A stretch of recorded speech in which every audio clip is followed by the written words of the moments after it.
Hello everyone, आप सभी का बहुत बहुत स्वागत है। यूपीएससी परीक्षा 2025 होने में अब आपके पास मात्र 7 दिनों का समय बचा हुआ है। इन अंतिम 7 दिनों में आपको क्या नहीं करना है, इस वीडियो में विस्तार से बात करेंगे। खासतौर पर यदि आप न्यू स्टूडेंट हैं तो यह गलतियाँ आपको बिल्कुल नहीं करनी है, ठीक है।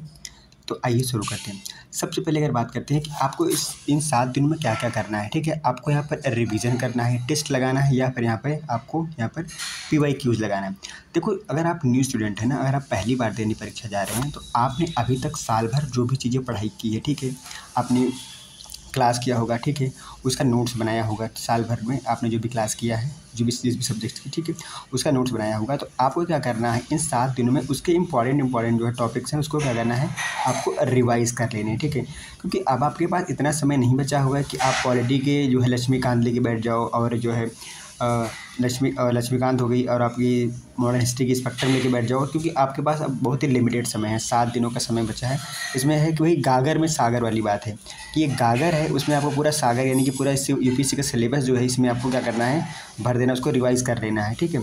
तो आपको क्या कर लेना है, अब इन 7 दिनों में मात्र उन्हीं टॉपिक्स को रिवाइज करना है जो एग्ज़ाम में ज़्यादा पूछे जाते हैं। ये कैसे पता चलेगा, उसके लिए आपको क्या करना है कि PYQ जो है आपके लगभग 10 साल के PYQ का आपके पास यहाँ पर PDF होनी चाहिए, या फिर हार्ड कॉपी में होनी चाहिए, ठीक है। हार्ड कॉपी में है तो बहुत अच्छी बात है, PDF में तो फिर भी कोई दिक्कत नहीं है। तो PYQs क्या करिए, पहले उन PYQ को लगाइए। आपको जब PYQ लगाएंगे तो पता चल जाएगा कि किस तरह से यूपीएससी क्वेश्चंस पूछता है। हर सब्जेक्ट का PYQ आप लगाइए। जैसे पॉलिटी का PYQ लगा रहे हैं तो उसमें देखिए कि प्रेम्बल से कैसे क्वेश्चन पूछे जा रहे हैं, ठीक है, फंडामेंटल राइट से कैसे क्वेश्चन पूछे जाते हैं, DPSP से कैसे पूछे जा रहे हैं, पार्लियामेंट से कैसे क्वेश्चन पूछे जा रहे हैं। तो उससे क्या होगा कि आपको एक आइडिया मिल जाएगा कि हमें जो कौन से ऐसे टॉपिक हैं जिनका रिविज़न करना चाहिए, ठीक है। क्योंकि बहुत सारे टॉपिक ऐसे हैं पॉलिटी में जिन्हें हमें लास्ट में इनको रिवाइज नहीं करना है, क्योंकि वहाँ से क्वेश्चन ना के बराबर आते हैं, ठीक है। जैसे अब अगर बात करें जो कॉन्स्टिट्यूशनल बैकग्राउंड है, वहाँ पे जो संवैधानिक जो अगर वहाँ पे देखा जाए कि जो उनका बैकग्राउंड, संवैधानिक बैकग्राउंड से क्वेश्चंस नहीं बनते हैं, ठीक है। अगर आप देखा जाए फंडामेंटल राइट हो गया, DPSP हो गया, यहाँ से क्वेश्चन ज़्यादा बनते हैं, ठीक है। कॉन्स्टिट्यूशनल बॉडी होगी, नॉन कॉन्स्टिट्यूशनल बॉडी होगी, नॉन कॉन्स्टिट्यूशनल बॉडी होगी, संवैधानिक या गैर संवैधानिक जो संस्थाएँ हैं, वहाँ से क्वेश्चन आपके एग्जाम में बनते हैं। पार्लियामेंट से क्वेश्चन बनता है, यहाँ से राष्ट्रपति हो गया, उपराष्ट्रपति हो गया, आपका प्रधानमंत्री हो गया, लोकसभा स्पीकर हो गया, और वहाँ की कुछ समितियाँ उसके बारे में सवाल बनते हैं। तो वो क्या टॉपिक आपका इंपॉर्टेंट हो जाता है, ठीक है। ऐसे ही क्या कहता है मॉडर्न हिस्ट्री में क्या करना है, मॉडर्न हिस्ट्री में आप देखेंगे तो कहाँ से आप ज़्यादा क्वेश्चन बनते हैं, वहाँ देखेंगे आप 1857 से लेके 1947 तक का जो टाइम पीरियड है, ये बीच का पीरियड है, यहाँ से क्वेश्चन बहुत ही ज़्यादा बनते हैं, ठीक है। तो आपको यहाँ पे क्या करना है, इनके जो भी इवेंट हुए हैं इनकी क्रोनोलॉजी को याद कर लेना है, ठीक है। जैसे कि फर्स्ट गोलमेज सम्मेलन कब हुआ, ठीक है, नेहरू रिपोर्ट कब आई, ठीक है, और जो है 1800 यहाँ पर जो 57 का रिवोल्ट हुआ है, उसके कौन कौन से रूलर थे, कहाँ कहाँ के उन्होंने जो वहाँ पे जो है विद्रोह किया हुआ था ना। तो ये सारी चीज़ें क्योंकि वहाँ पे कभी कभी क्रम में पूछ लेता है, तो आपको ये चीज़ें कर लेनी है, ठीक है। रिवीजन आपको बार बार करना है, नया कंटेंट आपको यहाँ पर नहीं पढ़ना है। ध्यान रखना, आपको इन 7 दिनों में नया कंटेंट कुछ भी नहीं पढ़ना है। जो भी आपने पढ़ रखा है उसी को बार बार रिवाइज़ करना है, क्योंकि यूपीएससी का सिलेबस बहुत ज़्यादा वास्ट है। आप कितना भी ज़्यादा आप अगर पढ़ने की कोशिश करेंगे तो आप नहीं पढ़ पाएंगे, ठीक है। और अपने आप को जो ऐसा करिए कि समराइज़ करने की कोशिश करिए। ऐसा मत करिए फैला दीजिए कि नहीं अभी हमें ये पढ़ना है वो पढ़ना है, ऐसे बिल्कुल मत करिए। आपको आपके पास जो है लिमिटेड रिसोर्स होनी चाहिए, ठीक है, अभी 7 दिनों के अंदर, ठीक है। और ऐसा नहीं है कि आपने अभी टेलीग्राम खोला और आपको कोई नया कंटेंट दिख गया, उसका जो है यहाँ पर डायग्राम दिख गया बढ़िया से, या उसका PDF दिख गया तो लेके उसको पढ़ लीजिए। ऐसा आपको बिल्कुल नहीं करना है। खासतौर से न्यू स्टूडेंट जरूर ध्यान दें, क्योंकि आप सभी को क्या होता है ना कि आपको न्यू कंटेंट जब मिलता है तो आप सोचते हैं अरे यार यहाँ से पढ़ लेते हैं, यहाँ से पढ़ लेते हैं, चीज़ें बेहतर हो जाएंगी। लेकिन पता है जब आपने साल भर जो चीज़ें पढ़ी है, अगर उसको बार बार रिवाइज़ करोगे तो आपकी मेमोरी में रहेगा, ठीक है। क्योंकि अगर नया कंटेंट पढ़ते हो इन 7 दिनों में, तो मेरे हिसाब से वो एक फेलियर होगा आपका, क्योंकि वो चीज़ें आप उतना ज़्यादा उसका इफेक्टिव जो है एग्ज़ाम में नहीं दे पाओगे, ठीक है, जितना आपको देना चाहिए, ठीक है। तो इसीलिए आप क्या करना है, बार बार इसको रिवाइज़ करना है, ठीक है। और इन 7 दिनों में क्या आपको टेस्ट सीरीज़ लगाना चाहिए या फिर PYQs लगाना चाहिए।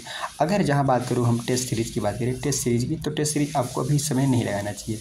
आपको क्या करना चाहिए, इस समय PYQ लगाना चाहिए। लगभग 10 वर्षों का PYQ आप लगा लीजिए, क्योंकि अगर PYQ को अगर टेस्ट जैसा लगाएंगे तो आपको लगेगा कि जब PYQ आप सही करते हैं तो आपको लगता है कि यार यूपीएससी का जो माइंडसेट है मैं उसको पढ़ पा रहा हूँ, ठीक है। है, क्योंकि यूपीएससी जब माइंडसेट आप पढ़ लेंगे तो आप क्वेश्चन को आसानी से कर लेंगे। क्योंकि जो टेस्ट सीरीज होती है कभी कभी क्या होती है, कोचिंग वाले टेस्ट सीरीज ऐसा बनाते हैं कि बच्चे को हवा ही ना लगे और फिर बच्चा सोचे कि यार ये इस कोचिंग का टेस्ट सीरीज बहुत ही ज़्यादा कठिन है, हो सकता है ऐसे ही क्वेश्चन पूछे जाए। तो क्वेश्चन जो टेस्ट सीरीज इसलिए लगाई जाती है ताकि आपका एक एवरेज मेंटेन रहे, ठीक है, कि आपको जो है 2 घंटे में यहाँ पे आपको 100 क्वेश्चन करने हैं, ठीक है। तो यहाँ पर 2 आवर में आपको 200 क्वेश्चन करने हैं, ठीक है। तो एक एवरेज मेंटेन रहे, ठीक है। लेकिन आप पीवाईक्यू लगाते हैं तो आप यूपीएससी का माइंडसेट पढ़ लेते हैं कि हाँ यूपीएससी का माइंडसेट ऐसा है, यूपीएससी ऐसा क्वेश्चन यहाँ पर पूछती है, इस सब्जेक्ट में इस तरह क्वेश्चन पूछती है, इन्वायरमेंट में किस तरह पूछता है, थीम क्या है, और हिस्ट्री में क्या थीम है, पॉलिटी में क्या थीम है, ज्योग्राफी में क्या थीम है, इन्वायरमेंट में क्या थीम है, साइंस में क्या थीम है, क्योंकि आप उसकी थीम को पकड़ पाते हैं, ठीक है। जैसे साइंस में क्या पूछ रहा है, जैसे देखो साइंस में क्या होता है ना, साइंस में 2-3 डायमेंशन है क्वेश्चन पूछने के।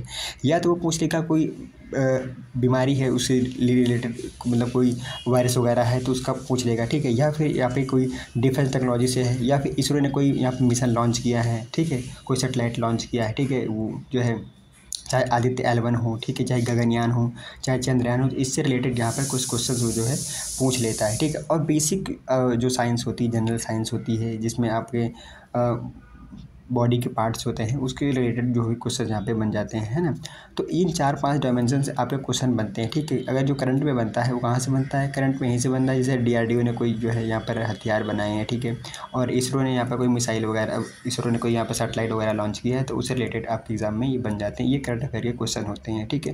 क्योंकि आप देखेंगे तो साइंस के सवाल में देखेंगे, साइंस में क्या होता है, साइंस में अधिकतर चीज़ें होती हैं कि जो क्वेश्चंस बनते हैं ना, वो आप देखेंगे तो लगभग 30 और यहाँ पर 70 का रेशियो होता है। इसका मतलब ये हुआ था कि 30% लगभग, आप देखेंगे ये ट्रेंड बदला हुआ है कब से, ये 2017 से बदला हुआ है। 2017 से आप देखेंगे यहाँ पर 2017 से लेकर 2024 तक का पीवाईक्यू एनालिसिस करेंगे तो हम ये पता चलेगा कि आपको यहाँ पर 30% चीज़ें बेसिक पूछी जा रही हैं, 70% चीज़ें क्या होगी, समसामयिक यानी करंट अफेयर से पूछी जा रही हैं। यही स्थिति आपको जो है देखने को मिलती है इकोनॉमिक्स में, देखने को भी यहाँ पर मिल जाती है। और इन्वायरमेंट में 3 सब्जेक्ट ऐसे हैं जहाँ पे आपको ये रेशियो देखने को नहीं मिलता है। हिस्ट्री में आपको, हिस्ट्री में देखेंगे तो सब वही पुराना होता है, वही आपसे पूछा जाता है। पॉलिटी में भी लगभग 10% चांस होते हैं वहाँ पे ऐड की, जैसे कि मान लो कोई अमेंडमेंट हुआ है तो उससे रिलेटेड कोई क्वेश्चन पूछ लिया जाता है, ठीक है।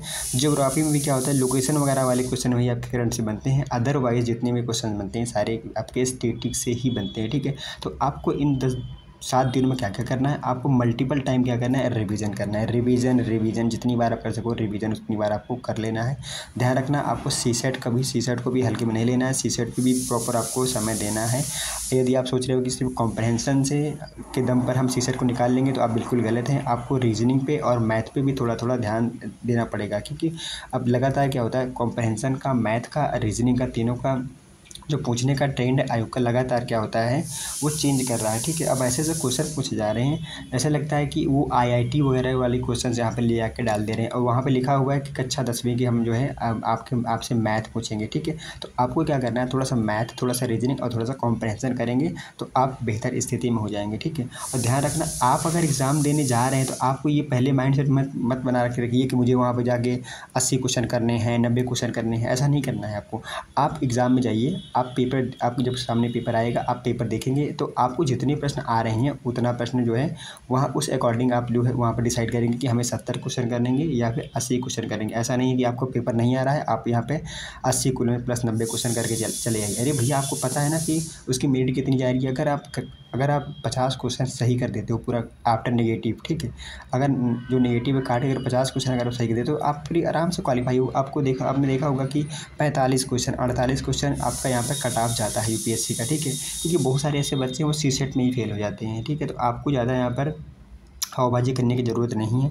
आप एग्ज़ाम में जाइए तो आपको लगता है जितने क्वेश्चन आप कर पा रहे हो, ठीक है, आप मतलब पूरे कॉन्फिडेंस से आपको लगता है कितने क्वेश्चन आप कर पा रहे हो तो नहीं क्वेश्चन कीजिए। ऐसा नहीं है कि आप 100 में 100 करके आइए, ठीक है, क्योंकि आप लगातार इसे कट ऑफ यहाँ पर देख ही रहे हो, ठीक है। तो आपको अंतिम दिनों में सिर्फ रिवीजन करना है और आपको यहाँ पर PYQs लगाना है। टेस्ट सीरीज अभी अब आपको यहाँ पर नहीं लगाना है, आपको यहाँ पर समय नहीं बचा हुआ है, ठीक है। तो 10 वर्षों का PYQ अब लगा के जरूर जाइएगा, ठीक है। उससे क्या होगा, आपको थीम पता चल जाएगी, ठीक है, और क्वेश्चन पूछने का आपको पता चल जाएगा कि किस टॉपिक से कैसे क्वेश्चन यहाँ पर बनाए जाते हैं, घुमा के कैसे बनाए जाते हैं क्वेश्चन, ठीक है, फैक्चुअल बनाए जाते हैं या फिर यहाँ पर कॉन्सेप्चुअल क्वेश्चन बनाए जाते हैं। लेकिन ध्यान रखना आपको जितनी हो सके उतनी टाइम्स आप जो है रिविज़न करते चलिएगा, ठीक है।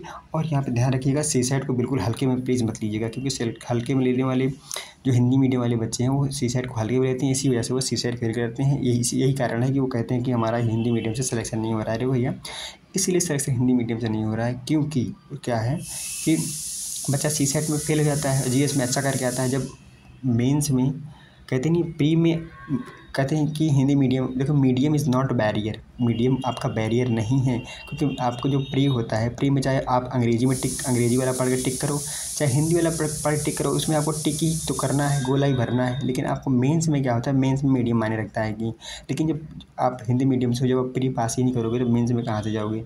अब मेंस में कहते हैं कि सिलेक्शन नहीं होता है, 400-500 बच्चे, अगर 13,000 बच्चे हैं, अगर देखा जाए 13,000 बच्चे हैं, ठीक है, मेंस देने वाले, इसमें 500 बच्चे हैं हिंदी मीडियम से, और जाहिर सी बात है यहाँ पे 40 बच्चों का फाइनल सिलेक्शन होगा।